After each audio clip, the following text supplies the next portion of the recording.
2019 si chiude in festa per l'E più Pomì e tra le lacrime per la Golden Tulip Volalto 2.0. Il riscatto di Casalmaggiore fa il paio con la rivoluzione annunciata di Caserta.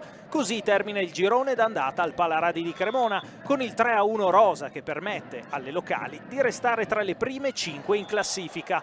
Monza resta dietro di una lunghezza, Scandicci, appaiata a 25 punti, è avanti rispetto alla VBC, complice il maggior numero di vittorie ottenute. Morale, ai quarti di finale di Coppa Italia a fine gennaio sarà Savino del Bene e più Pomì. Nell'attesa, Casalmaggiore proverà a migliorare quanto di buono fatto vedere contro una Caserta, arrivata al Palaradi per giocarsela fino alla fine. E lo fa bene dal principio, in formazione tipo e sfruttando la verve iniziale di Simon e Gray. Il primo parziale finisce 22-25 per le campane, che di campanelli d'allarme ne fanno suonare ben più d'uno tra le rosa.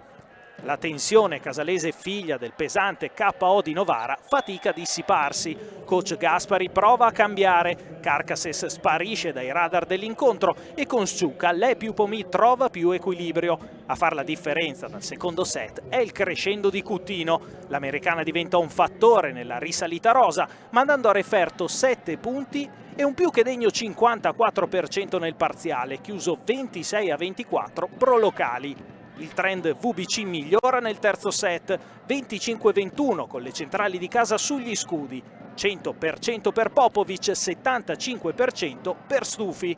Il quarto parziale diventa in fretta anche l'ultimo. Coach Cuccarini cambia assetto per dare spazio alle seconde linee. Casalmaggiore non abbassa la guardia e grazie alle intuizioni dell'MVP Ana Antonievic manda 4 giocatrici in doppia cifra, fissando il 25-14 del 3-1 conclusivo. Per i 2000 presenti al Palaradi inizia la festa. Per Bechis, Alassan, Gray, Cruz, Holzer e forse anche Cuccarini potrebbe essere terminata qui a Cremona la stagione con la Volalto 2.0.